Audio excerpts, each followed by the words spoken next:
Hey everybody, welcome back to Mama Birds. I figured I would start this video with a bit of prep the night before. We're gonna be canning some black beans today, and the night before you can see I'm just washing the beans, picking out a few bits that were not in the best shape or cracked or pieces of debris, etc. And I'm just rinsing the beans. And then we're going to soak them overnight. I put some saran wrap over the top of this bowl and then just cover it with a tea towel, and I leave it on my stove overnight. And then we get to canning it in the morning. Beans are super simple. They are something that you must pressure can. So in this video, I'm going through all of the steps with you on how to do that. Thanks for tuning in and hope you enjoy. Good morning, everyone. It's about 9:30. We just finished some breakfast and I am going to get started on canning or getting the things ready to can the beans that we soaked last night. I just wanted to give you a quick look at the beans now that they have been soaking overnight. They have definitely expanded quite a bit. I'll give you a quick look here so you can see. So the beans are actually not quite touching through, but they're close. And some of them have separated, which is fine. They're just gonna lose their skins and they will be just fine. We're not quite ready to actually deal with these beans yet. We need to get a few things ready before we can actually jar them. I am going to be using my electric pressure canner. You have to pressure can beans for safe storage. And about a year ago, I had a Presto pressure canner, like a stove top version, and for whatever reason, the bottom of the canner bowed, and I have no idea why. The thing has lasted me for years. I've done tons of batches of food in it, and for whatever reason, it bowed, and I just don't know why it would have done that, but it did. And so I had to purchase a new one. And I'm in the season of life where it's difficult for me to manage a pressure canner for 90 minutes of time. A 90-minute chunk of time is difficult for me to come by in this point in time. So I opted to purchase the digital pressure canner for convenience purposes. There are points in time where you can kind of set it and leave it.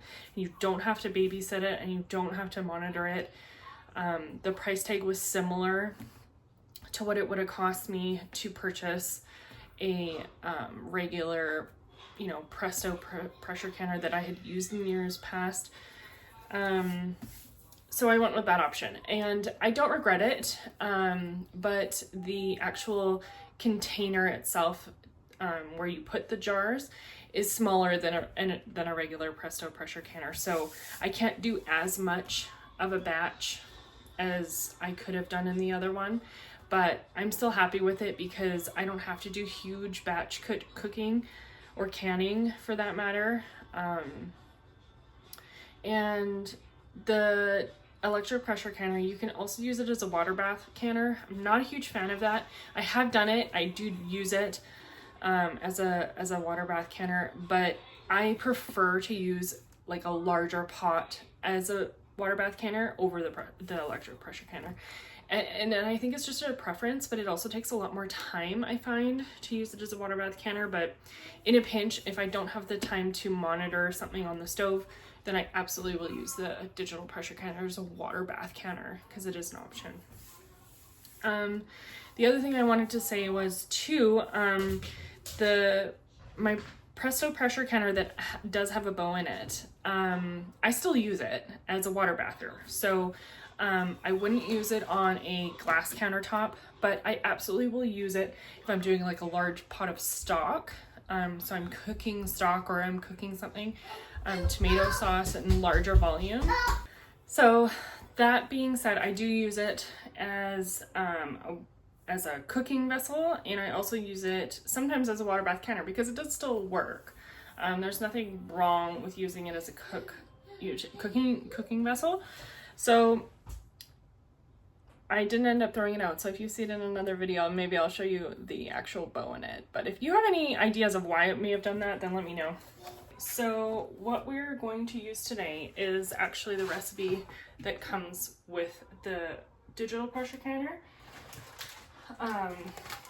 And I actually use the recipes or the information out of this manual all the time, because they're simple and they're very basic, and this fits inside for storage. So when I'm pressure canning something, it's so much easier to just know that that's going to be in there, to look for the recipes that I'm working with. And we can do beans a couple of different ways. We are going to do them in a hot pack version, sort of, I guess. We've soaked the beans. We're not going to actually cook the beans because they are going to cook in the pressure canner, but we are going to can them inside broth. You can use water, just plain water with the beans. You can also add salt to the jar. We are going to use some broth that I put together a couple of days ago, actually. I threw some bones in a slow cooker with some water just to cover the bones, and then I threw some veggie scraps like garlic, celery, some carrot peels and things like that, just to give it some more flavor, some onions, and I let that go for probably over 20 hours. And then I strained all of that out. The liquid is sitting in the fridge right now, because what's going to happen is the fat from all of the bones is going to rise to the surface when the product is cooling, and I'm going to be able to pull the fat off of that. And then what I'm left with is the beautiful broth. So that is what I'm going to put in the jars. We are going to have to bring that back up to temperature with the beans, and that's how we're going to can this. So use your instructions. If you're new to this, please use the resources that are trusted recipes. I'm not a professional by any means whatsoever. I am still technically new at this, but this is something that I am comfortable doing. I did 2 cups of dry beans. That'll probably get us closer to 4 jars of beans in broth. So the 4 jars we will go through over the next couple of months. It's not going to last us forever, so I'm really comfortable with doing this. But if you're not, please use your recipes, please use the trusted guides, and make the right choices for you and your family. Okay friends, so I've plugged in my canner. This is where it's going to actually do the cooking, so I kind of just put it over here. Typically I do it where you're actually sitting, but I don't have the space to do both, so we're going to use this side of the counter. So I've just plugged it in. It beeped at me. There's nothing in the canner at this point in time. I will end up putting some water in there. I believe it's 4 quarts, but there is a line on the inside of the canister that's in here where you can just put the water to that level, and that's what you'll use. So when you plug it in, it starts flashing immediately. I don't know if you can see that. It says pressure can. By using this dial on the front, you can change it to boiling water can. So you have the option, pressure can or boiling water can, and in this case, we're going to pressure can it. I believe it's for 75 minutes. So we're going to select pressure can. We're going to hit the play button on the side. It's going to beep at us. Now it's flashing the time, and you're going to select the amount of minutes for whichever project it is that you're doing. So if it's fish or meat or stock or whatever, you select your time at this point. So you just set your time. So I just double checked, and for pints it is 75 minutes, and for quarts it's actually 90 minutes. So if you're doing a larger size jar versus what I'm doing, you'll have to equate an extra bit of time for more volume of food. So we've selected 75 minutes. I'm gonna hit the play button now because that's what we finished doing that. And it tells you to insert the jars. So at this point in time, I'm going to fill that water up to the line, and I'm going to put the jars that I'm using into the canner. And I'm just gonna let them sit there for a few minutes until we're finished doing some of the rest of the things that we need to do before we actually can this product. I'll show you what it is that I'm using, and then we'll get started on the stock. Okay, so this is what I've got out so far. I've got a couple of different size of jars. This is a pint or 500 mils. This is a smaller jam jar. These are 250. So small mouth and wide mouth jars. I like to do things in multiple sizes depending on what it is that I'm doing. I'm probably gonna do a couple of jars of these with the beans, and then primarily the rest of the stock in this size, but it's really up to what you feel is comfortable for yourself and your family. When you're doing multiple sizes like this though, you have to pressure can or water bath, doesn't matter, for the larger size, if that makes any sense. So I've also got my jar lifter. This is actually a magnet, and it's used to like pick up the lids when they're hot in water. I don't actually put the lids in boiling water. I just put them in some warm water just to loosen up the rubber a bit, but it's no longer standard practice for you to have to boil these before putting them on the jars. So I just put them in some warm water, and I use my magnet lifter to pull them out. Rings are also something that you will need. Obviously your lids. A funnel is super handy, just keeps things clean. You absolutely don't need that, but you can use it if you choose to. Again, salt is something that you can put into the jars. Your beans, of course, and then I wanted to share this as well. This is Ball's Complete Book of Home Preservation. It is a fantastic resource for lots of recipes, different picklings and salsas and jams and barbecue sauce, and you name it, it's in there, and it's fantastic. These are recipes though.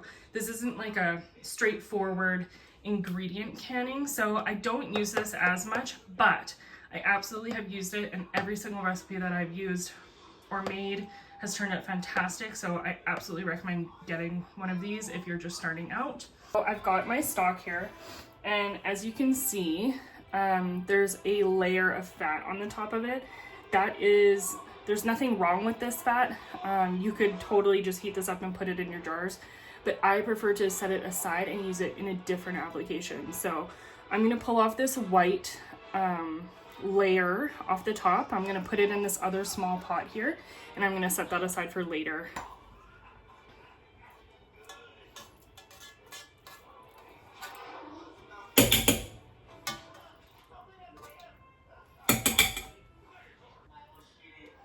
It might be easier to do this with my fingers.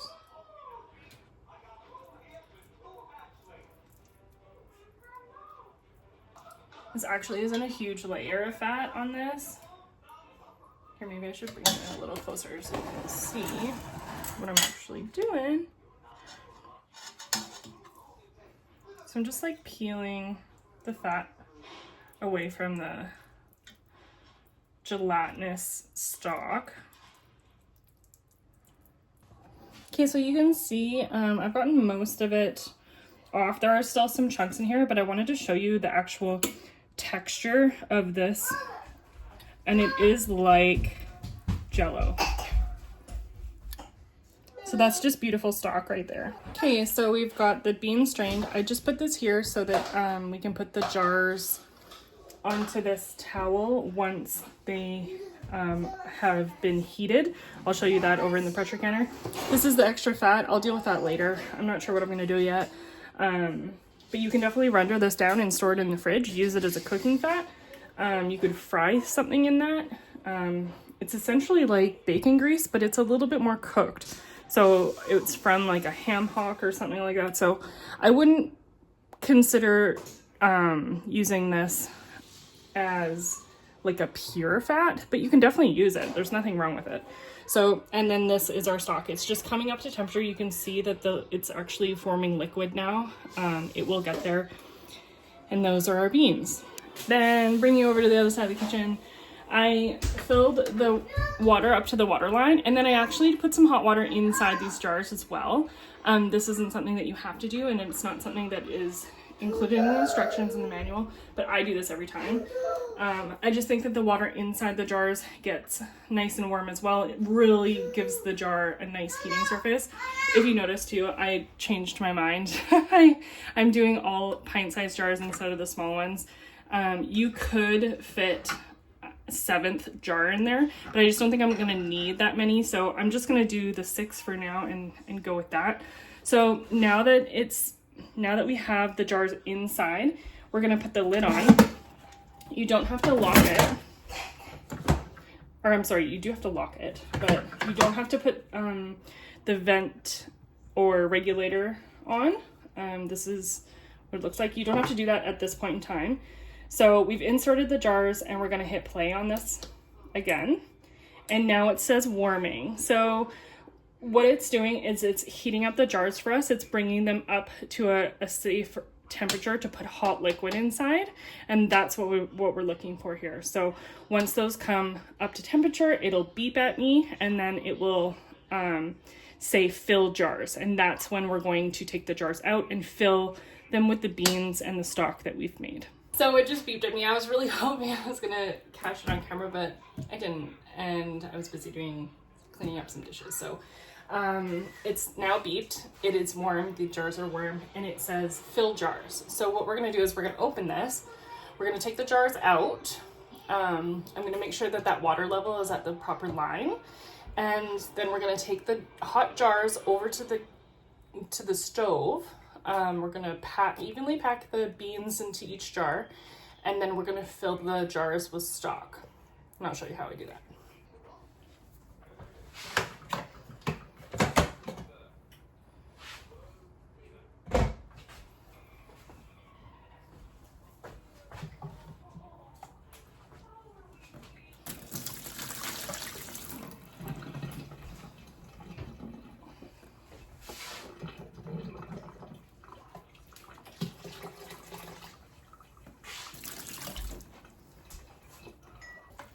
So the stock is almost there. It's pretty hot, so I'm comfortable with the temperature on this. So I'm gonna get another scoop for the beans, maybe a 1/4 cup. And we're just gonna evenly put the beans into each of the jars. So I'm gonna start with maybe 2 scoops per jar. These are just a black-eyed bean, I think. There's nothing really special about them. They were from the store. They weren't organic. They weren't anything fancy. And they're gonna be wonderful. We actually like them quite a bit. I find them to be a little bit more universal than like a pinto bean or your like white bean. So that actually almost worked out perfectly. So I have almost exactly 1/2 cup in each one of these jars. So I'm just gonna kind of go through and add the rest. I'm not gonna put any salt in my jars. I'm just gonna put the stock in. We're gonna ladle it all on top and then clean up the jars and get them in the canner.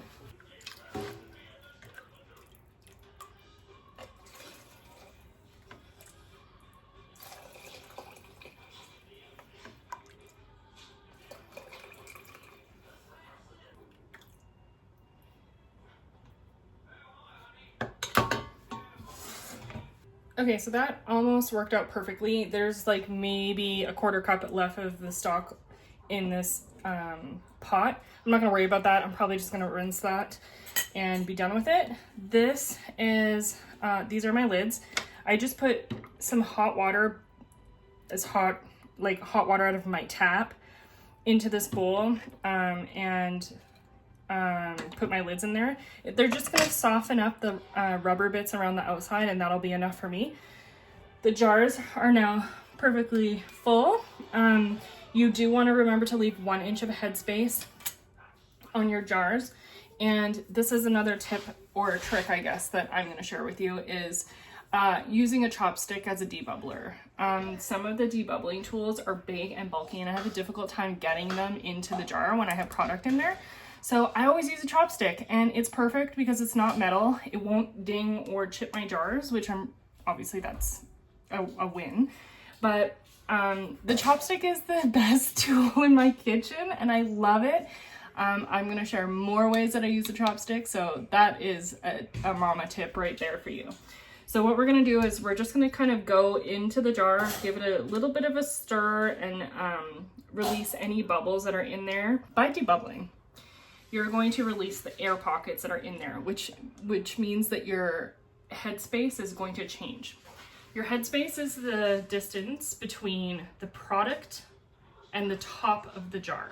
So I can already tell right now, like in this jar, for example, my headspace is more than an inch. So I actually can add more liquid to that. I don't have any more. I mean, like what's left in that pot isn't worth it for me. So I'm just gonna grab a bit of hot water out of my tap and put that in here to make sure all of my jars are at proper headspace. So now that I've got that done, I'm going to grab a titch of water and I'm going to just top these up. So they are about an inch of headspace. And for those that are new to canning, most of the wide mouth jars, an inch of headspace is right where the first ring on the jar hits. So you can kind of see like where this one's a little short because the ring's right here. This one is perfect. So if you can see the ring where the actual tread or the track of the jar on the outside is, that's from there to there is about 1 inch of headspace. The other thing with this specific chopstick is I actually have a measure of 1 inch on the chopstick itself. So this is actually 1 inch exactly, which is so perfect. My chopsticks are just amazing, and I got them out of a takeout, like your Chinese takeout. I just grabbed an extra thing of chopsticks and threw them in my cutlery drawer, and I've used this forever. But anyway, the next step is to clean your jar rims. So I'm just gonna take some paper towel. This is definitely something that I use our paper towels for. I'm not a huge fan of paper towel, but this is definitely one of them. And just some vinegar. And I'm going to wipe down each rim of each jar to make sure that there's nothing on the top. And you especially want to do this for anything. I mean, you want to do this every time you can, because getting a good seal on your jar is super important. That's the whole point, right? So when you skip this step, I feel like it's kind of, you know, silly. It's silly to skip this step. So I do it every time. You especially want to do it with foods that are high fat or meats and things like that, or things that are super sweet or sugary. So if you're doing like a jam or a jelly, definitely make sure that you're wiping your lids clean. This is also a good time for me to double check and make sure that there are no cracks or any sort of imperfections on my jar, because when you're pressure canning, you really want to make sure that your jars are in pristine condition. Otherwise, you can risk cracking. You can risk siphoning, which is a mess, and it's just not good for anybody. So make sure that your jars are in good shape. I'm just gonna see how I pull it out with the magnet, and then I can just put it on. I think the ideal way to use this tool, here I'll show you if I can flip this one over, is to pull it out from the top, and then when you place the lid on the jar, you just kind of tilt it to the side and it comes off perfectly, so you're not actually touching it with your second hand, because this is the lid for your jar. I'll just do it again for you to see, but so you just put it on top of the jar and tilt away. So here, and then tilt, and it comes right off. Now, for me, it's not perfect, and again, I'm canning this food for my family, so I'm not super fussy about it. I just want to make sure that the lids are on nicely, and then we're going to put rings on each one of these jars.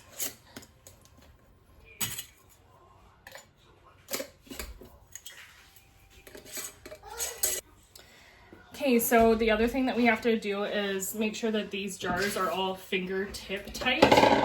And that is so is such a variable measure. So what I always do is I use 2 fingers, my thumb and my middle finger like this, and I tighten it as hard as I can. So this is called fingertip tight. So when you only use 2 fingers, you can't over tighten it, and it's literally the measure. I learned that from my grandma. So using 2 fingers rather than your whole hand is fingertip tight. So I'm gonna get all of these fingertip tight and put them in the canner.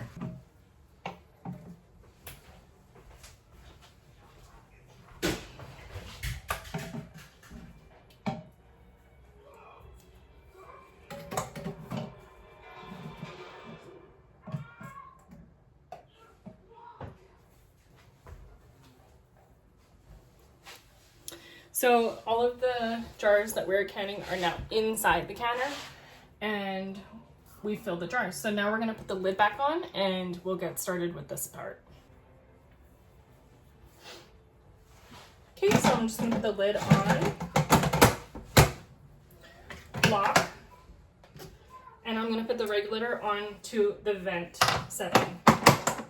Just sits there, kind of flops around, but it's on the vent setting.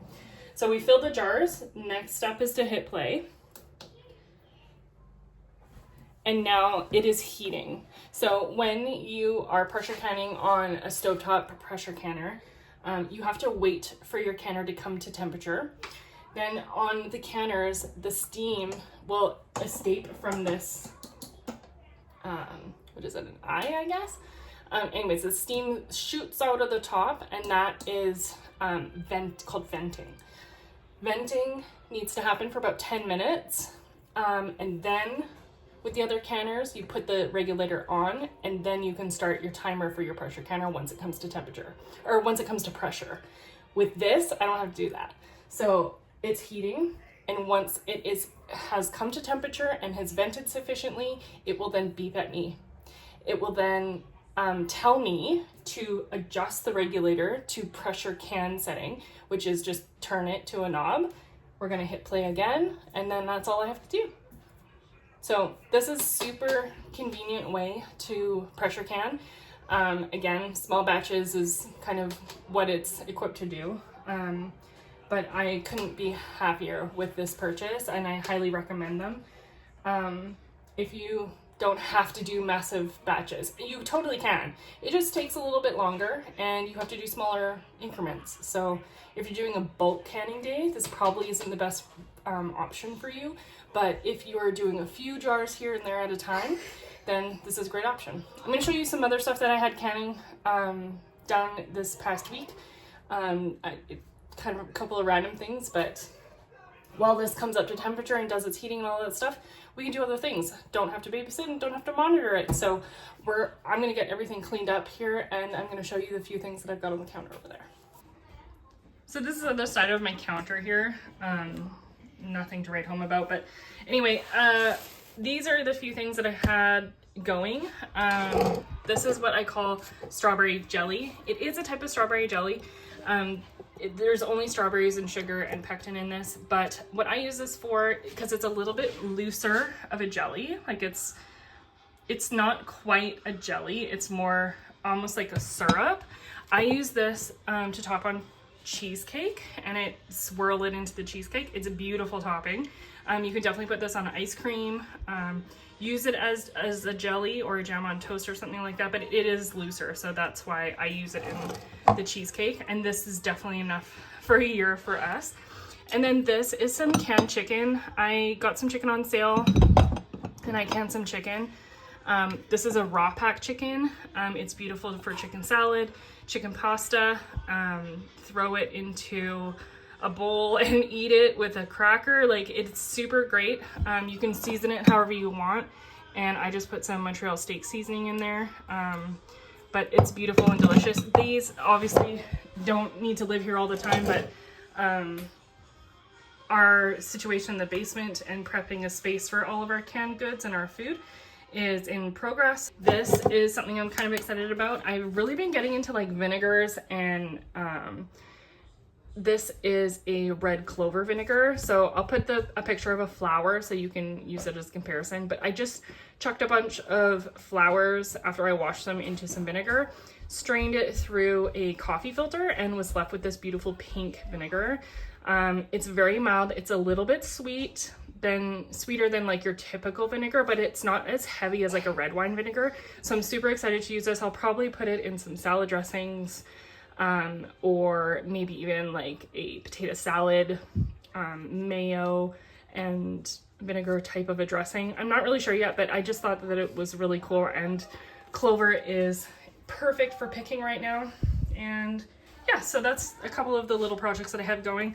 I also picked some of the clover here. These are the clover seeds, because I read that you can put them into tea, but I don't know, they're not very pretty. And I like my tea to be pretty. I was really hoping that they were going to stay purple, but clearly they haven't. I'm sure medicinally, they're still a great option, but I'm not sure what I'm gonna do with this. I might actually use this as a soap topping too, just because it's kind of a cool texture. I've been experimenting with soap stuff, and I really am looking forward to doing some whipped products with my tallow. So I've been kind of collecting and drying some things. I've also got some like flowers over here that I've dried on my stove. These are just some rose petals, but these smell amazing. So I think I'm probably gonna use those in the soap over this. But well, I've forgotten to do something already, and it's not a big deal. The canner's already going, so I'm not gonna do anything about it at this time. But when you are canning product up, I guess, and I'm not sure if it is affected by everybody, but in our area we have a little bit of a harder water. Often people who are unwell or spraying have harder water, and when you're canning or pressure canning something, as a result, you get a film on your jars. I'm gonna have it, so I'm gonna show you what that means. But what you can do is put a couple of splashes of your, Great Value vinegar, good old trusty, and just throw some into the canner itself. It doesn't have to be in the jars or anything, just like in the water that the jars are sitting in. Just throw that in there before you start, and it will clear that up. And yes, you're risking rusting your jar or your rings.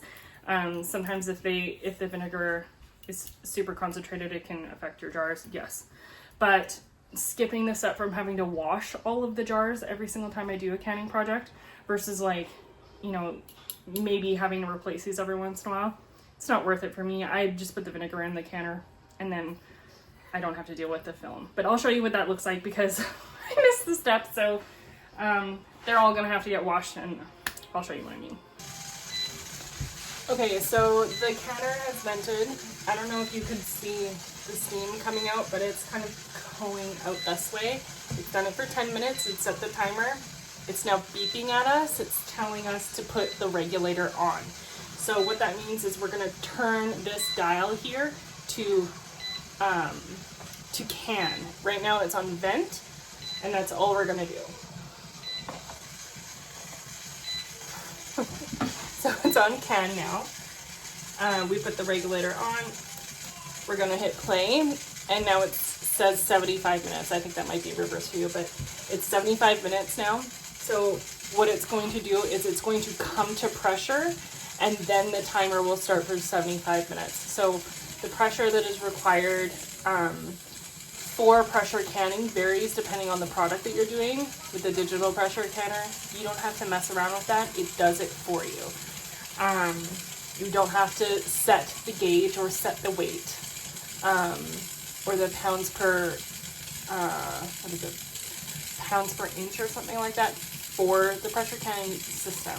It does it for you. It's wonderful. So it's going to continue to vent. This little stopper, which is actually a locking mechanism, is going to pop up. It's actually probably going to do it really quickly here.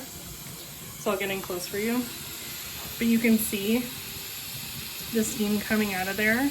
That little piece right there is going to pop up, and then it will be locked. And once it is all to pressure, there you go. So now we're canning. like I said, once it comes to pressure though, the 75 minutes will start, and then it will count down. And once the 75 minutes is up, there's then a cool down process, just like with a regular pressure canner. It does take a while, so I just leave it on the counter, and then once it is completely done, like I don't have to do anything else. This is it. Once it is completely done, it will beep. It will say done on the front, and then I can open the lid and remove the jars. But until that happens, I don't have to do anything. There's no supervising, there's no maintenance, there's no pushing buttons, nothing. That's it. So, yeah, I'm gonna go hang out with my kid for a bit. Possibly to tidy up the kitchen a little bit, but we kind of did a bit of a load of dishes, but this is typically where my drying rack sits, so I'm not really gonna do too much in the way of cleaning. And I might go get dressed, wash my face, because it is now almost 20 after 11, and it'll be lunchtime before I know it. So I'm going to leave the chatting here, and I'll show you it when it's finished. I just wanted to quickly take a video here. I'll move the faucet out of the way. The canner has finished processing the 75 minutes, and it's now at a cool stage. Once it cools completely, then it will start a timer for 5 minutes as like a countdown. It's like a slow release. The pin at the top will go down, and then once that 5 minute timer has finished, then it will say done on the canner. I'm gonna miss this step. It's nap time. I gotta put my kiddo down, and I'm definitely gonna miss it. So mom life, trying to multitask here, so hopefully that makes sense. But just trust that the machine will tell you it's done when it's done, and then you are able to open it.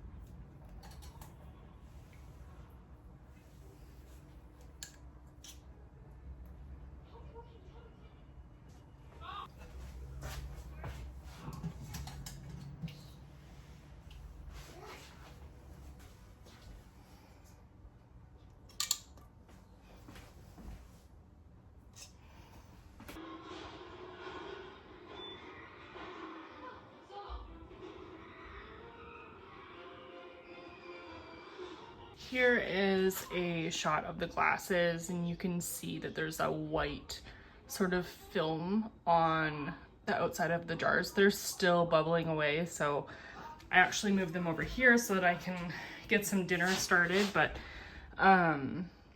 they're still very hot, but you can see the actual film on the outsides of the jars, and if I just rub it, it does come off. So you can see it's really an aesthetic thing, but if you just shoot some vinegar inside your jar before you process them, that won't happen. So I also wanted to share that once those jars come out of the canner, I typically let them sit overnight on my counter, and they completely cool down. And then once that part has finished, the next morning, I will take off the rings and leave the lids on, make sure that they have a good seal. You should be able to like gently pick them up by the lid. I don't recommend you carry them like that, but you should be able to pick the jar up off the counter by the lid. And that just tells you that you have a good seal. So I'll label them. I'm usually pretty basic with my labeling. These are pretty straightforward. I know exactly what they are in the jar. So I'm probably just gonna put the date on them, and then they will go into my new canning space. Hopefully that'll be put together in the next couple of weeks, and I can actually do a tour for you. Yeah, other than that, if you have any questions, let me know. I'd be happy to answer any questions you may have, especially about this digital pressure canner. It's awesome. You can get it on Amazon. If you're in Canada, I actually, it's more expensive in Canada. So even with the price conversion and everything, it's more expensive in Canadian dollars. So I actually got mine from the States, and yeah, so I saved it like $30 or something like that. But if you buy them in Canada, you have to spend a little bit more money, but in my opinion, it's so worth it. If you have a large family, this might not be a good option for you, but maybe it is a good option, because maybe you're only canning a couple things every year. So, or maybe you're just getting into it. It's a great way to get started with pressure canning, so you're not intimidated by it. It's a good way to understand the process. It literally tells you what to do with the next steps, and I highly recommend it. So thanks for hanging out with me this morning. I hope you enjoyed the video. I hope you like canning, or if you're interested in learning more about it, you just consider sticking around. I've got a few more things on my plate right now. I'm doing a 2-year-old birthday party next weekend, which is in a couple days. I've got some in-laws coming into town for that, and yeah, some busy things going on. So I'm gonna try and make sure that I get another video out next week. It might be a little bit shorter than this one. I'm gonna try and keep my videos up to about under half an hour, but the next one will probably be a little bit shorter. I'm gonna get started and teach you guys about pantry mixes. I'm sure you've seen them on the internet, but I'm gonna share my version of them and how we incorporate them into our daily life. It makes it easy for me to do scratch-made food for my family on a daily basis. I'm being called, so thanks for tuning in. We'll catch you in the next one.